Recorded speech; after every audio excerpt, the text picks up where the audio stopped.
Oke, baik, dimulai ya. Sudah jam 13.14, kita mulai saja. Assalamualaikum warahmatullahi wabarakatuh. Untuk hari ini kita akan lanjutkan materi yang sudah dibahas minggu kemarin. Sudah dibahas terkait dengan bagaimana penanganan masalah multikolinear. Oh iya, apakah suara saya sudah terdengar? Sudah, Pak. Oke, baik, terima kasih Mbak Fira. Kemarin sudah kita bahas terkait dengan model regresi linear berganda dan permasalahan yang muncul dalam regresi linear berganda, yaitu ketika terjadi multikolinear. Dan ketika terjadi multikolinear ada dua hal atau dua model alternatif yang bisa digunakan, yaitu model regresi Ridge, kemudian model regresi prinsipal komponen atau prinsipal komponen regression, ya seperti itu.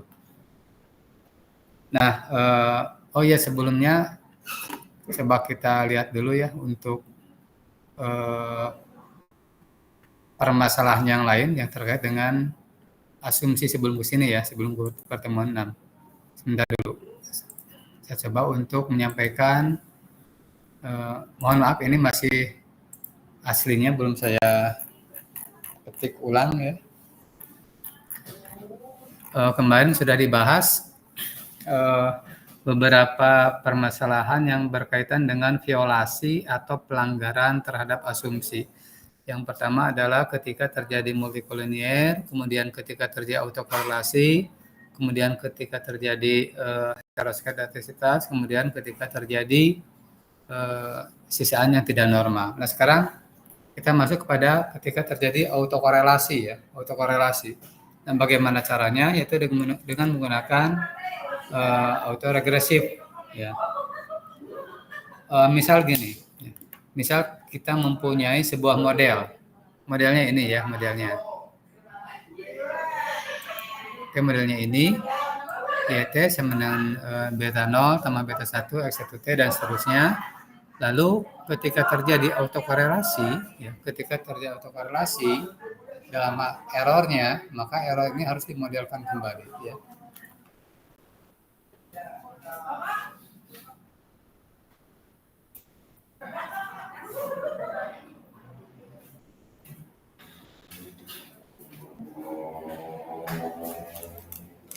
Nah, ketika terjadi autokorelasi, maka errornya harus dimodelkan kembali.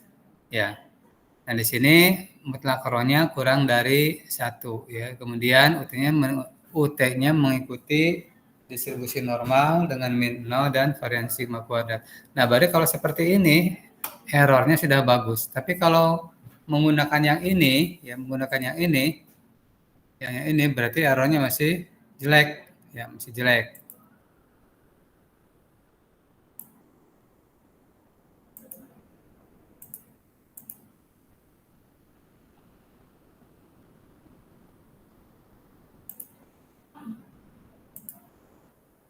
Nah, ini ya.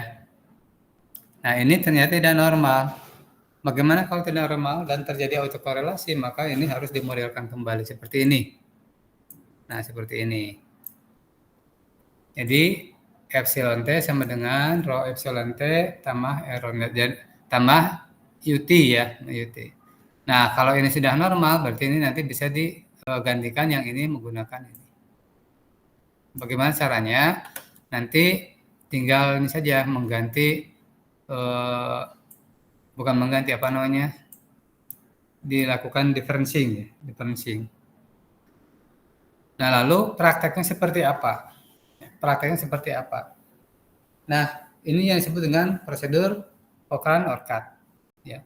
Jadi beberapa metode yang disarankan ya, untuk menentukan model terbaik dalam model regresi linear ketika terjadi autokorelasi sudah dimanfaatkan, sudah dilakukan, ya, sudah dicoba oleh beberapa peneliti sebelumnya. Nah, caranya seperti ini. Misal kita mempunyai model regresi.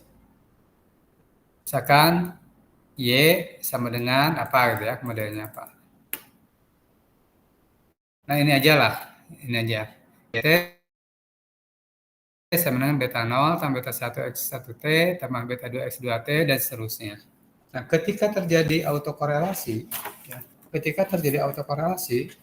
maka pertama yang harus dilakukan adalah mengestimasi parameter beta ini, beta 0, beta 1 sampai beta P. Diestimasi menggunakan apa? Menggunakan OLS. Sehingga dari sini nanti muncullah error.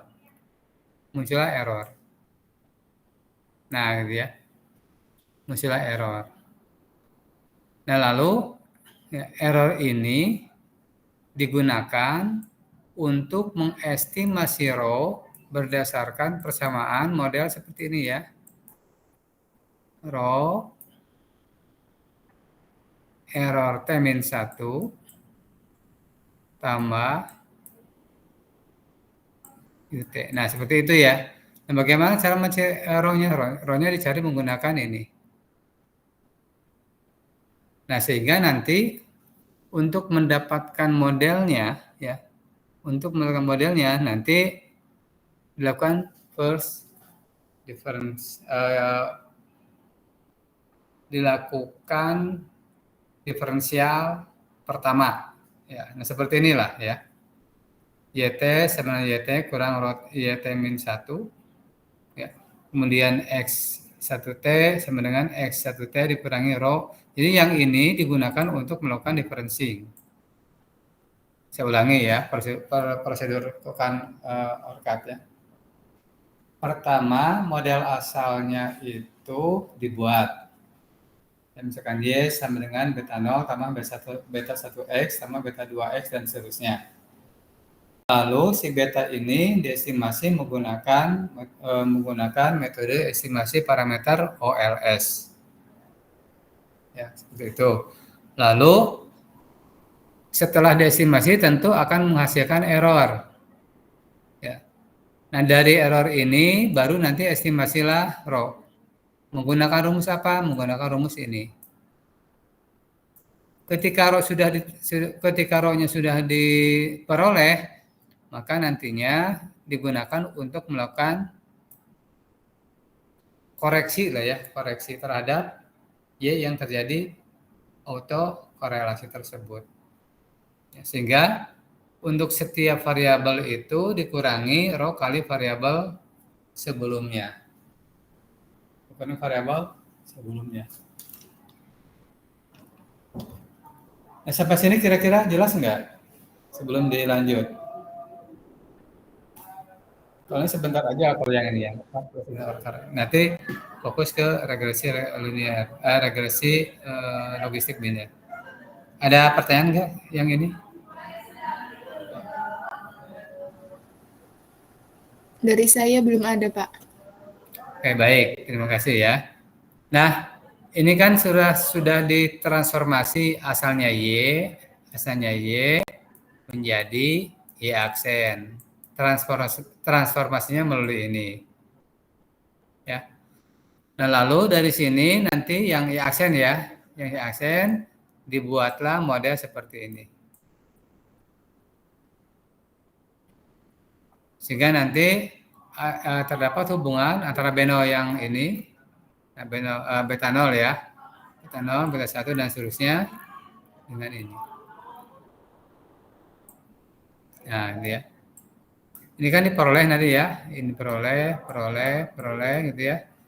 Nah, dari sini nanti akan diperoleh beta 0. Hubungannya adalah beta 0 aksen dibagi 1 kurang rho topi. Rho topinya dari sini.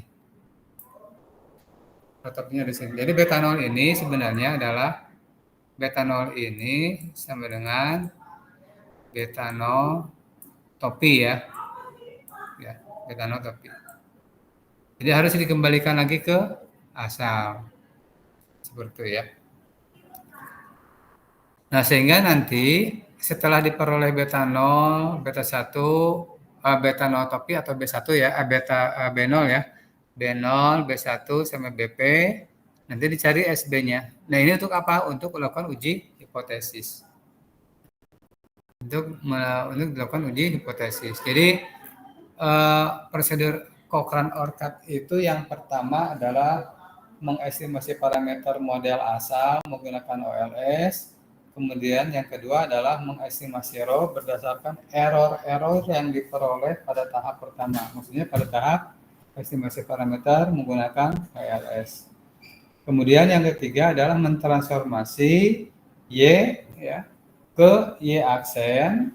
Yang keempat adalah mengestimasi parameter B0 aksen, beta 1 aksen, dan seterusnya berdasarkan pada data-data yang sudah ditransformasi. Lalu yang kelima adalah mengembalikan parameter mengembalikan ke parameter yang sesungguhnya atau ke parameter yang tidak ditransformasi. Jadi asalnya Y sama dengan saya coba menggunakan gitu ya. Kemudian ditransformasi menjadi Y aksen sama dengan aksen ya, beta X bintang lah ya. X bintang beta. Nah, nanti dicari hubungan antara beta dan beta bintangnya. Karena apa? Karena yang dituju adalah ini. Ya. Sementara untuk mengisi parameter menggunakan yang data yang sudah ditransformasi.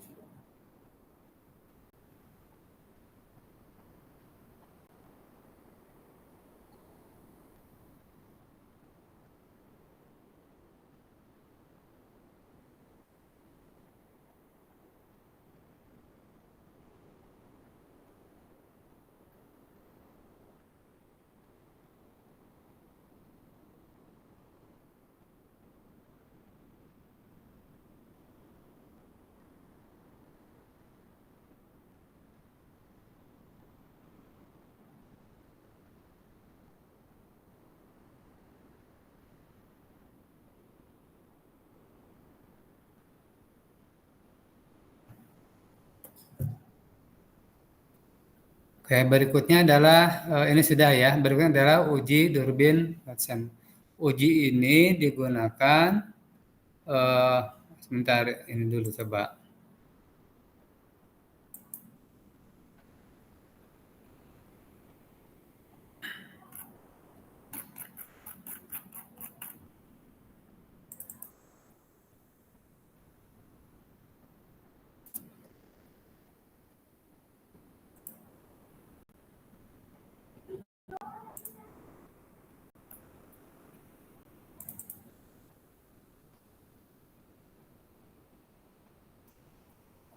Uji Durbin-Watson digunakan untuk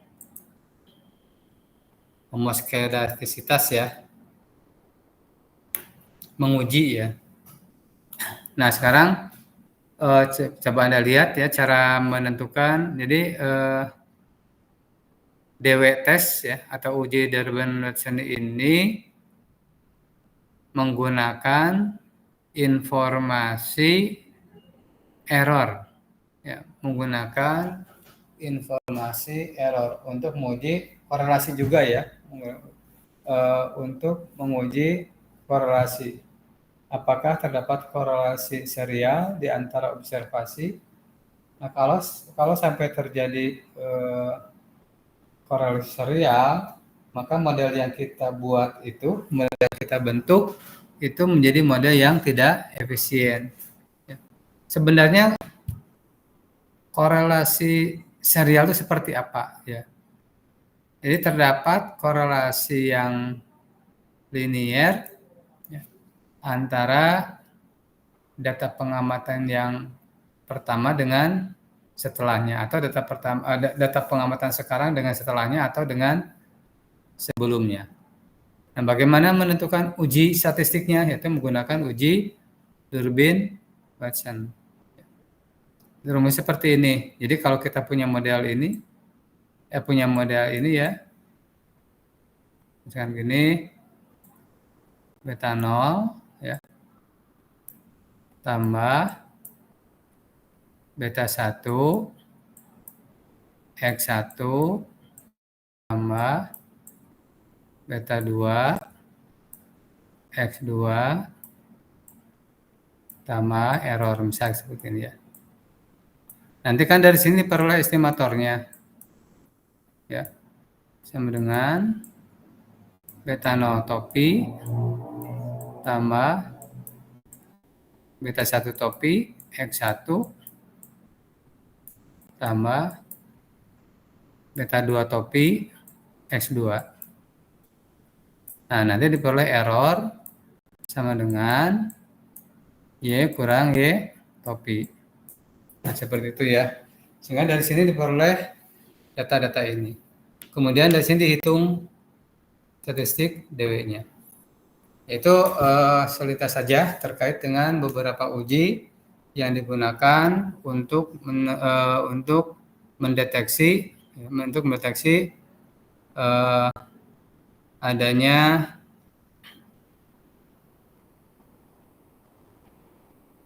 adanya korelasia atau tidak. Nah, ketika terjadi autokorelasi serial, maka menggunakan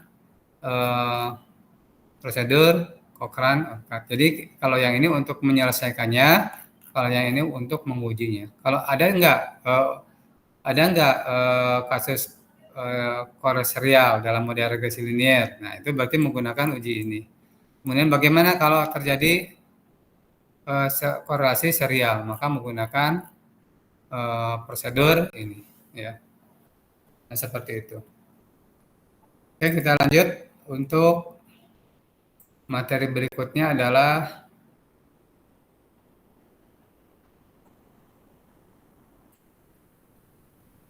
regresi logistik biner atau regresi logistik saja. Biasanya gitu itu sudah mengerucut kepada regresi logistik biner ya.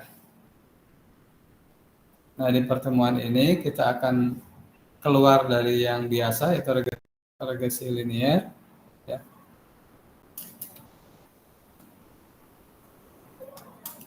Nah, berarti ada sesuatu yang beda ya. Ada sesuatu yang beda. Baik itu dari cara estimasi parameternya maupun nanti dalam penurunan formulanya. Kalau di regresi logistik linier, di regresi linier, ya, baik itu regresi linier berganda maupun regresi linier sederhana, itu bisa menggunakan metode maksimum likelihood dan solusinya adalah solusi analitik eksak, gitu ya, eksak.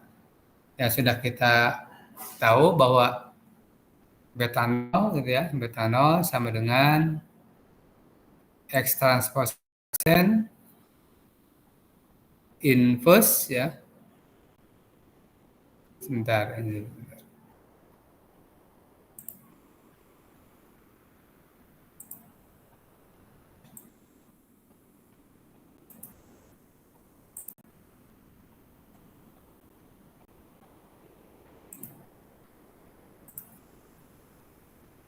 Nah, yang sudah kita kenal untuk regresi logistik untuk regresi linier ya. Untuk regresi linier kan kita punya formula beta topi sama dengan X transpose X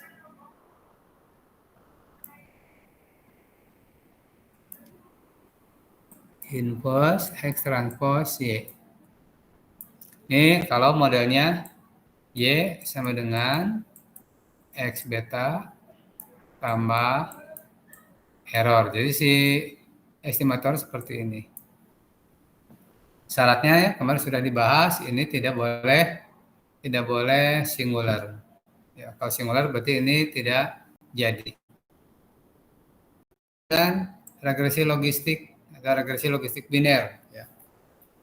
Yang pertama adalah harus kita pastikan bahwa variabel responnya itu adalah variabel respon biner atau binomial ya. Berarti hanya menghasilkan output dua saja, ya atau tidak, 0 atau 1, ya, yang jelas dua, ya, jelas dua kemungkinan. Nah, dalam model variabel respon biner, peluang variabel respon sebagai fungsi dari variabel prediktor X beta. Nah, karena nilai, jadi kalau dalam peluang itu gini, Sebelum ke sini ya, sebelum ke sini. Jadi kalau regresi logistik biner itu distribusi peluangnya itu adalah distribusi peluang bisa binomial, bisa Bernoulli. Yang paling mudah saja Bernoulli. Berarti kalau peluang Bernoulli itu PMF-nya sama dengan P pangkat X 1 dikurangi P pangkat 1 kurangi X. Seperti itu ya. Nah, ini bisa dibuat lagi menjadi P pangkat X ya, dibagi 1 minus P pangkat X kali 1 minus P. Atau bisa dibuat lagi menjadi P dibagi 1 minus P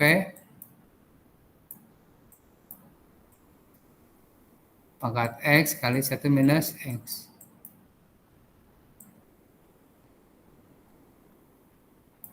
Nah, bisa Anda perhatikan bahwa yang dimodelkan untuk regresi logistik itu bukan Y, tapi peluang parameternya ya, parameternya. Nah, kalau untuk kasus yang ekstrim misalkan ya, misalkan kita melemparkan sebuah koin yang seimbang, kemudian munculnya si angka dan muncul si gambar sama, yaitu berapa? 1/2. Nah, maka nanti PX-nya kalau ini 1/2 ya, sama saja dengan ini 1 minus X ya. Ini 1 minus P, ini 1 minus P. 1 minus X. Berarti ini sama dengan 1 setengah dibagi 1 kurang setengah, berarti setengah bagi setengah sama dengan 1 pangkat X, jadi 1 ya. Jadi peluang X sama dengan 1 dikurangi P pangkat 1 kurangi X. Nah, jadi kalau P0 sama dengan 1 minus P. Jadi P0 itu adalah peluang terjadinya kegagalan 1 minus P. Kalau P1 berarti 1 minus P pangkat 1 kurang 1 sama dengan 1. Kalau X-nya 0 berarti gagal, kalau X-nya 1 sama dengan sukses. Mungkin nggak X-nya sama dengan 0,5? Nggak mungkin. Nggak mungkin, karena dia diskret. Diskret 0, 1, 2, dan seterusnya.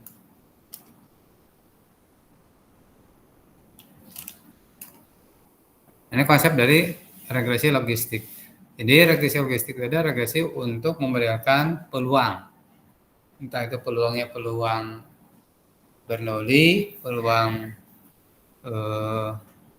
binomial, kemudian multinomial, ordinal, dan seterusnya. Nah, seperti ini ya caranya.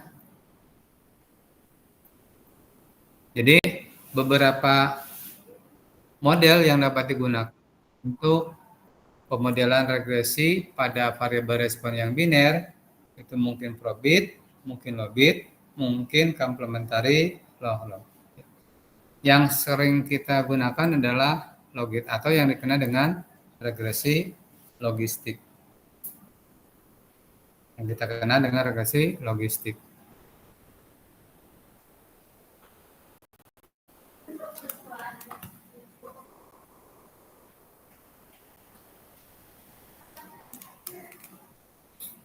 Nah, misalkan kita punya distribusi normal ya. Ini untuk probit ini dulu ya, ini probit. Misalkan kita punya distribusi normal. Lalu kita pecah. Kita pecah berdasarkan cut off tau. Ini tau-nya. Ketika kurang dari tau, maka 1. Ketika lebih dari tau, maka 0. Ini yang disebut dengan regresi probit. Jadi berdasarkan pada ini.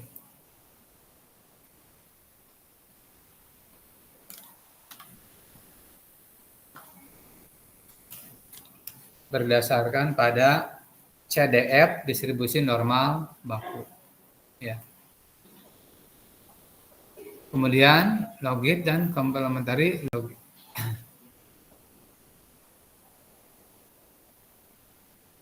Bentar.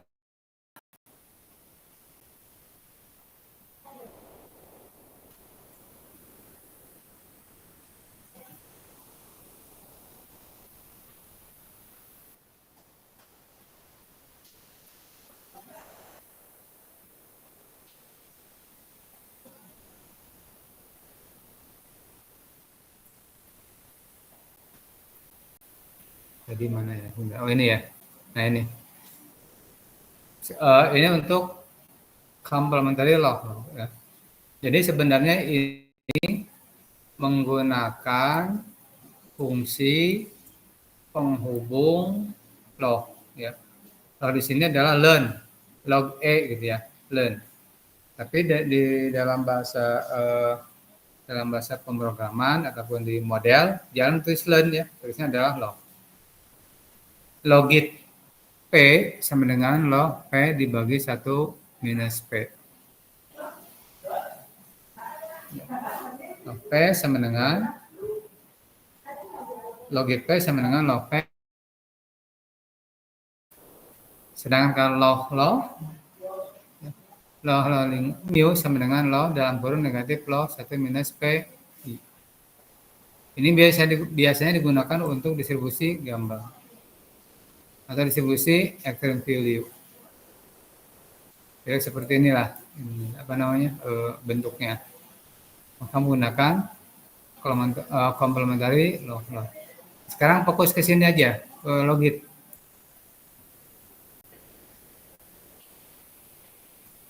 Coba dibacakan aja yang ini konsep regresi logistik. Konsep regresi logistik dibacakan saja.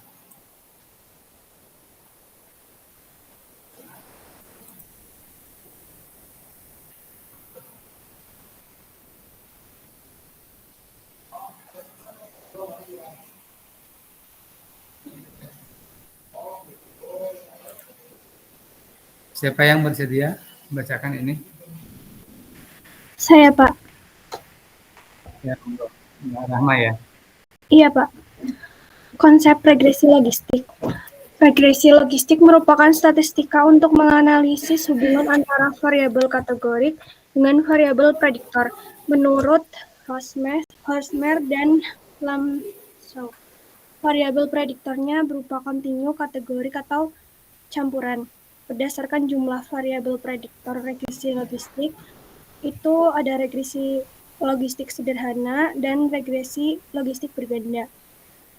Kalau berdasarkan jumlah kategori variabel respon, itu ada regresi logistik biner jika variabel responnya memiliki 2 kategori, dan regresi logistik multinomial jika variabel responnya memiliki lebih dari 2 kategori. Oke, terima kasih Mbak Rahma. Lanjut, setelah Mbak Rahma siapa?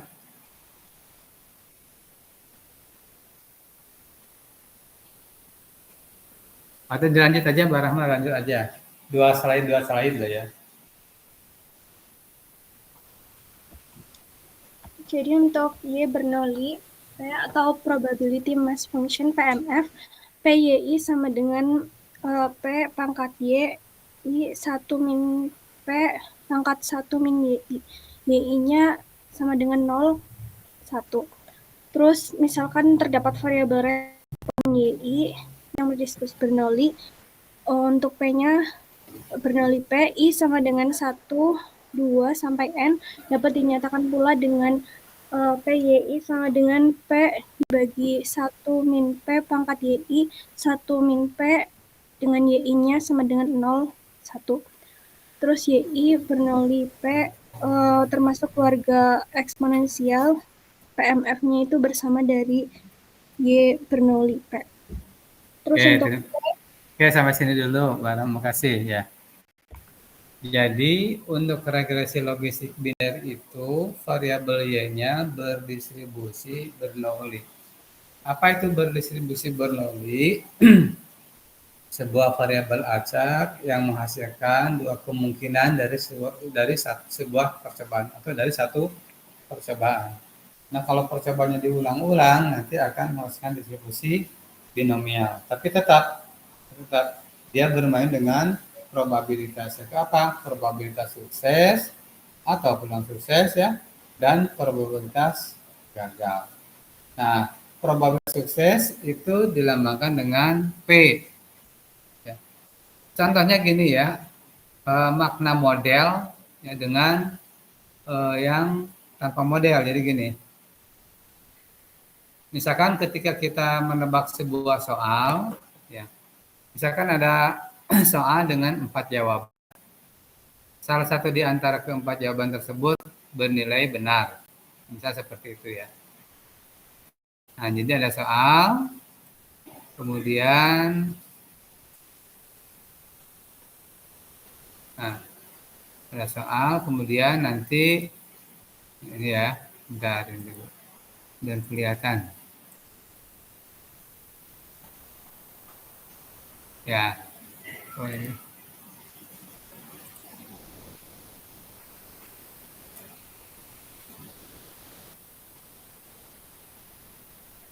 Besaran.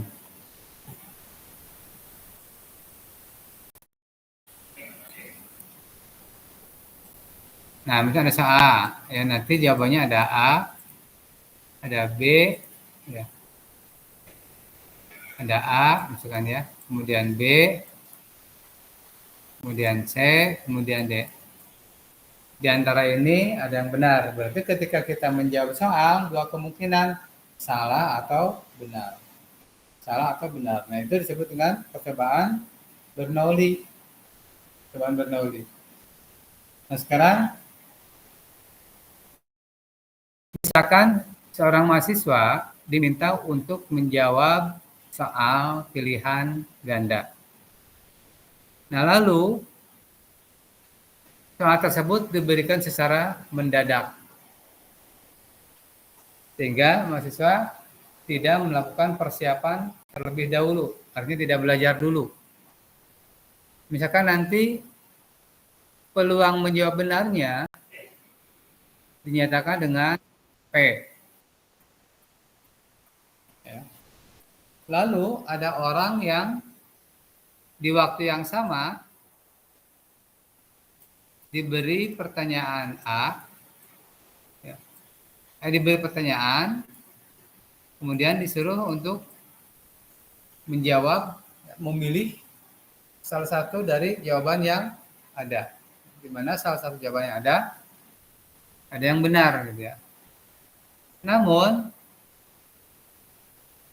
si temannya ini ya, teman ini dia sudah melakukan persiapan. Nah, sehingga nanti bukan peluangnya bukan P lagi. Tetapi P X. Artinya peluang menjawab benar ketika dia sudah melakukan persiapan atau sudah belajar. Nah, jadi model-model regresi logistik itu adalah model-model probabilitas. Jadi model peluang yang dipengaruhi oleh variabel prediktor X, gitu ya. Nah, seperti itu. Oke, selanjutnya disilahkan. Tinggal dibacakan ya, tinggal dibacakan saja.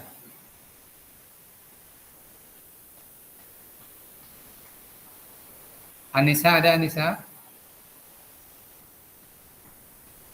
Hadir, Pak.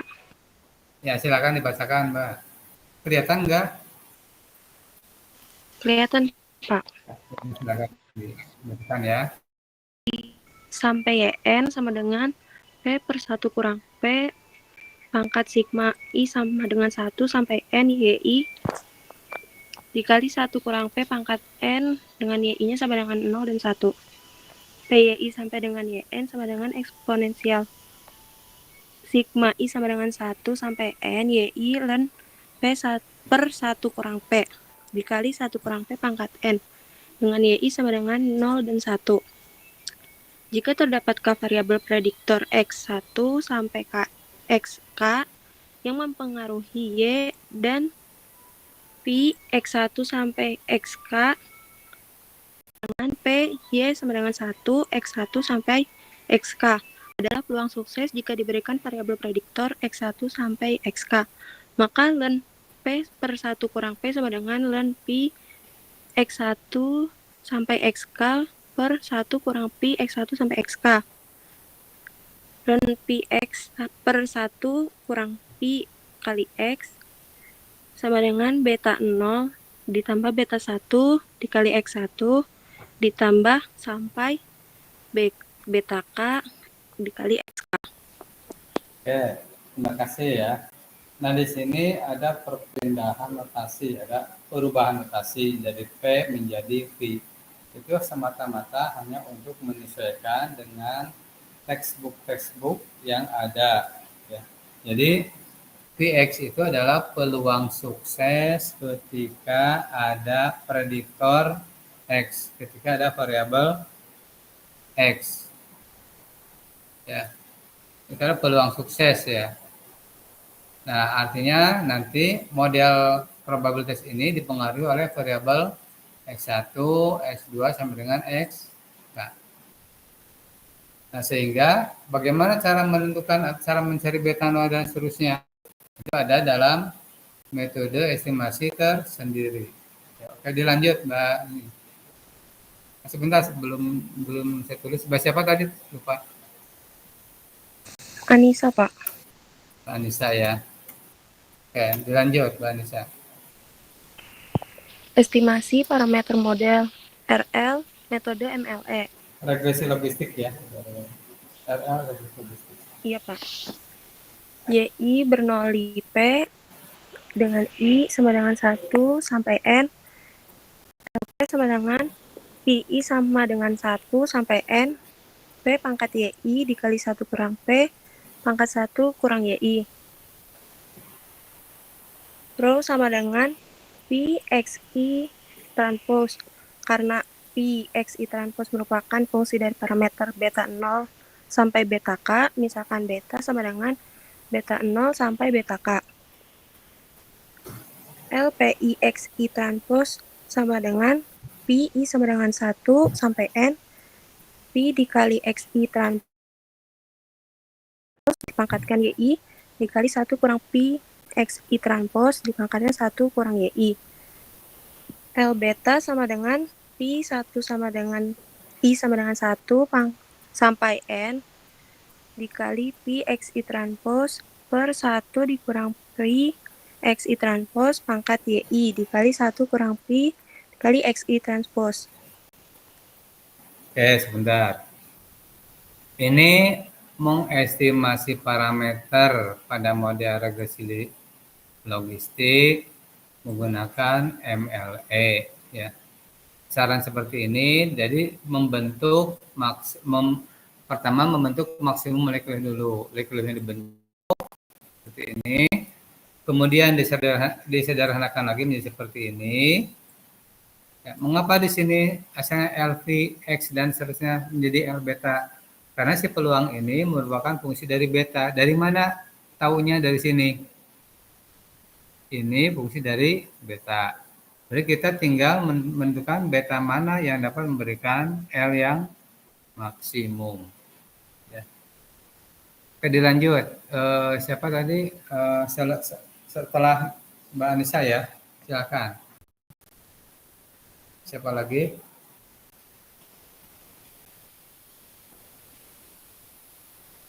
Febi, ada Febi?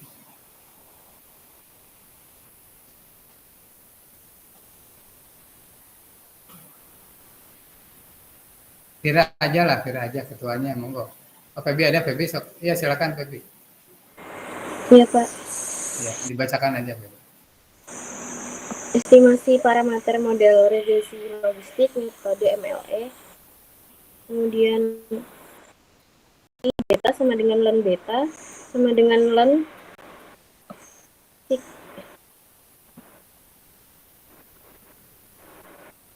Itu V sigma. ya. Gimana, Pak? Itu V perkalian ya, notasi untuk perkalian. Kalau sigma kan penjumlahan, kalau ini Pi itu perkalian. Baik, Pak.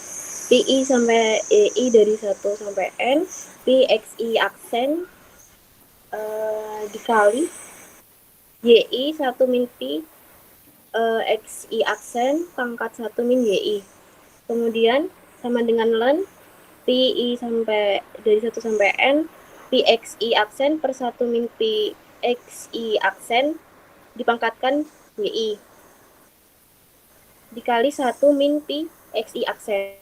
Kemudian sama dengan sigma I dari 1 sampai N YI ln PXI aksen per 1 min PXI aksen ditambah sigma I dari 1 sampai N ln 1 min PXI aksen. Oke, jadi kalau ini, jadi artinya awalnya kan gini, L beta sama dengan ini. Nah, kalau diturunkan akan sulit karena masih dalam bentuk perkalian. Bagaimana caranya? Caranya adalah dengan mentransformasi ke logaritma natural atau ln gitu ya. Itu dari L beta menjadi ln beta. Jadi berubah seperti ini. Ln beta sama dengan ln L beta ini ya, ln L beta.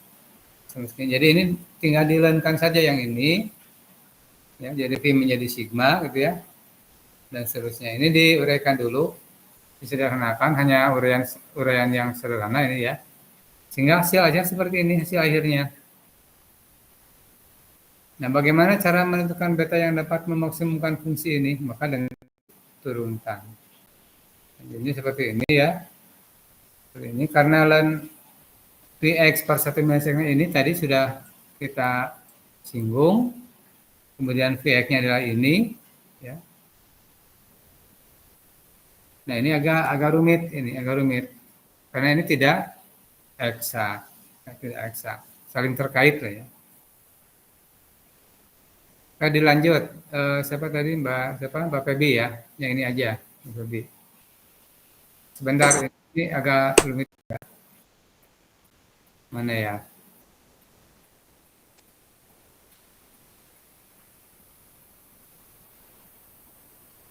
Ini masalah estimasi parameter. Ini aja, yang ini aja. Ini aja. Silakan. Interpretasi model dalam regresi logistik, hal penting dalam interpretasi setelah ukuran X rasio, perhatikan regresi logistik. Logit PXI aksen sama dengan ln PXI aksen per 1 min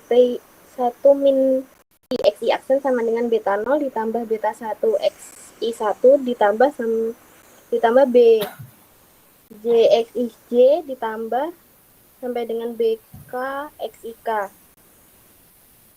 Ln PXI aksen per 1 min PXI aksen disebut log X rasio atau log odds ya. Ya, log lanjut. X rasio PXI aksen per 1 min PXI aksen sama dengan nilai odds rasio. Nah, nilai odds rasio untuk suatu variabel prediktor tertentu diperoleh dari nilai eksponen koefisien parameternya dari variabel prediktor tersebut. Perhatikan bahwa odds rasio menunjukkan perbandingan rasio sukses dan gagal. Oke. Seperti yang sudah disampaikan kemarin ya, jadi dalam regresi linier poin pentingnya adalah menginterpretasikan beta ya, beta pengaruhnya terhadap Y. Nah, kalau dalam model regresi logistik ya, menginterpretasikan odds ratio dan pengaruhnya terhadap peluang ya. Peluang sukses dari dua buah level atau kelas variabel bebas. Jadi kalau di regresi logistik linear itu poin penting yang menginterpretasikan parameter, estimatornya. Kalau di sini poin pentingnya adalah menginterpretasikan odds rasio.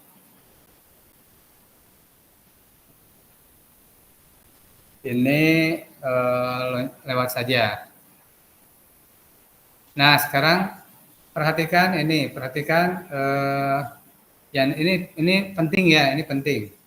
Coba dibacakan sama siapa ini tadi? Sudah ya, siapa tadi? Pak Febi ya. Mbak Febi sudah.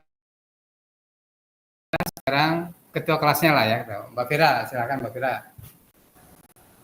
Jika semua nilai variabel x 0, maka pi x i aksen sama dengan 0 aksen sama dengan e pangkat beta 0 per 1 plus e pangkat beta 0.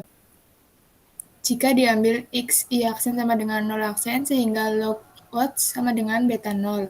Jika beta 0 kurang dari 0, maka ln pi x i aksen per 1 min pi x i aksen sama dengan beta 0 kurang dari 0, di mana pi x i aksen per 1 min pi x i aksen kurang dari 1.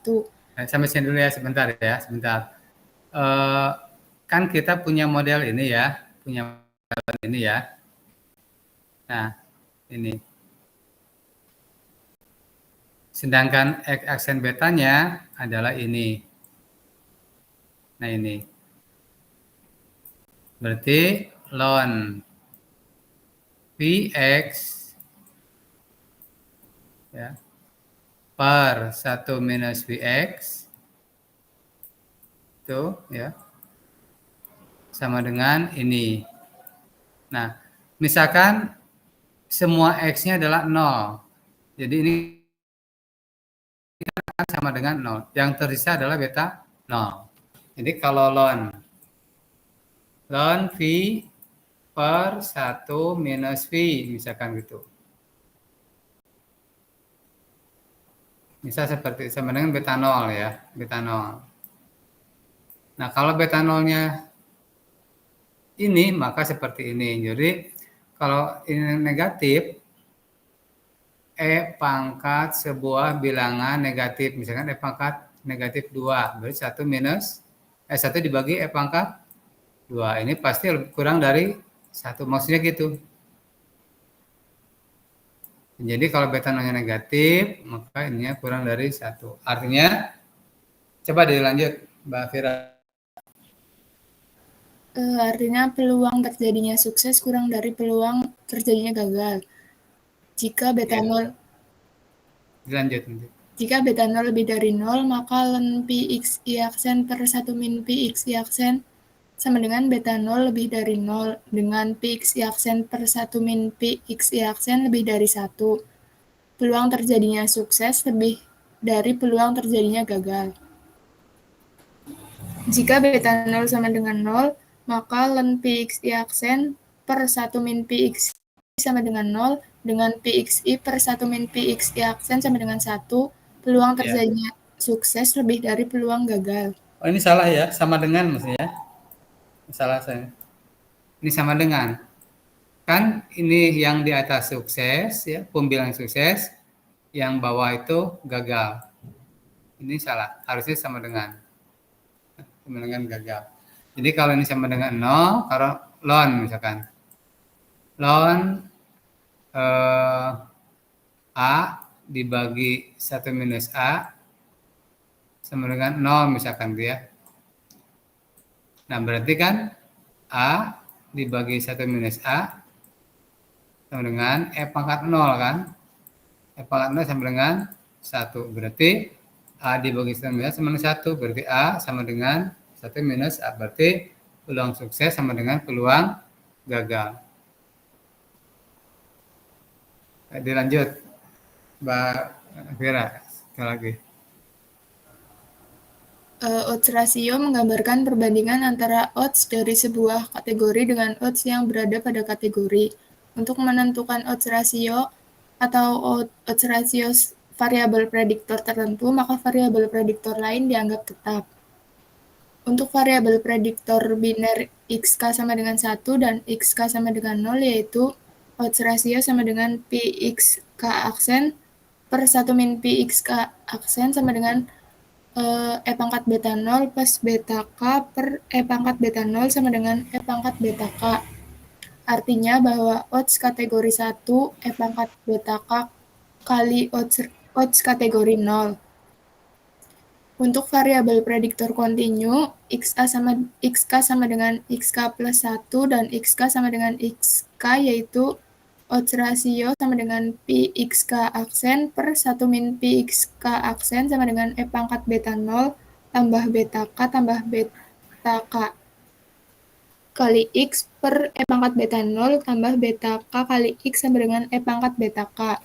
Artinya bahwa odds setiap penambahan satu satuan nilai xk E pangkat beta K kali odds. Ya, itu ya. Berarti dalam menginterpretasikan itu harus dilihat dulu apakah variabel X-nya itu discrete atau continue. Nah, dalam hal variabel X yang discrete, maka kita bisa langsung menginterpretasikan bahwa odds ratio, ya misalkan XK sama dengan 1 itu menunjukkan jenis kelamin laki-laki. Dan XK sama dengan 0 menunjukkan jenis kelamin perempuan. Misalkan di sini beta K-nya misalkan ya. Misalkan beta K-nya misalkan 2 ya, 2 misalkan. Berarti OR-nya sama dengan E pangkat 2. Ya, E pangkat 2. Atau misalkan saya di sini saya bulatkan 4,5 misalkan ya. Nah, berarti OR di sini menunjukkan bahwa peluang sukses dari seorang laki-laki 4,5 kali perempuan. Seperti itu ya, cara menginterpretasikannya.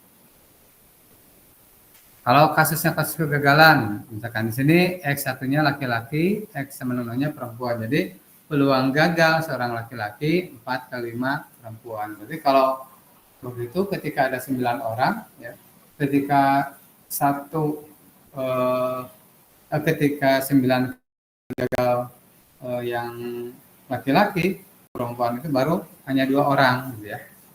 Seperti itu ya. Jadi setiap satu perbandingannya kan 4,5. 4,5 banding 1 berarti sama dengan 9 banding 2.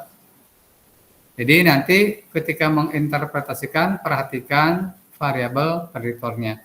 Kalau continue, kalau discrete seperti 1010, tinggal menginterpretasikan berdasarkan koefisien parameternya. Ya. Nah, lalu untuk variabel yang continue, seperti apa? Seperti umur misalkan. Umur kan continue. Nah, kalau ingin membandingkan umur, berarti ambil yang pertama adalah yang jadikan sebagai acuan. Misalkan XK-nya yang berumur 20 tahun. Ya. Berarti XK plus 1-nya misalkan berumur 21 tahun misalkan ya. XK plus 1-nya berumur 21 tahun ya. Nah, berarti dengan semakin meningkatnya umur atau setiap peningkatan satu satuan umur sebesar 1 tahun, maka akan meningkatkan atau menambah apa gitu ya, sekian kali dibanding yang berumur muda misalkan. Kalau ini masalahnya masalah tingkat kesembuhan, berarti semakin umur seseorang maka akan meningkatkan tingkat kesembuhan. Nah, seperti itu ya. Terima kasih Mbak Fira. Yang lainnya silakan. Oh ya, ini nanti coba dipraktekkan ya. Coba dipraktekkan. Ini paparannya sampai sini aja dulu. Sisanya silakan untuk dipraktekkan. Ini sudah ada software-nya, bukan software, sintaksnya ya. Nanti coba Anda gunakan R yang ada ya untuk menganalisa data ini.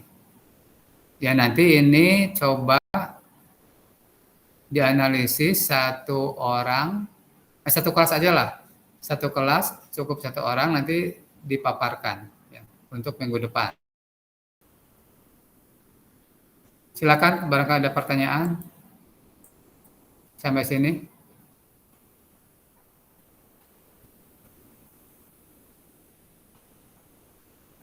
Mbak Desi, ada pertanyaan nggak Mbak Desi?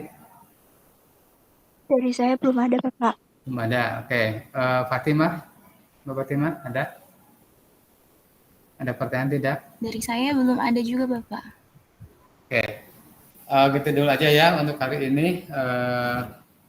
Kita sampai pada landasan teori untuk regresi logistik biner sampai menginterpretasikan odds rasio.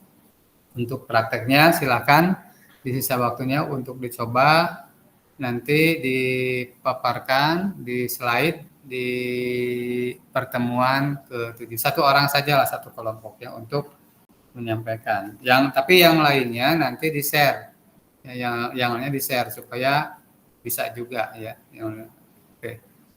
Barangkali itu untuk pertemuan hari ini. Terima kasih. Assalamualaikum warahmatullahi wabarakatuh. Waalaikumsalam warahmatullahi wabarakatuh. Terima kasih, Pak. Ya, jangan lupa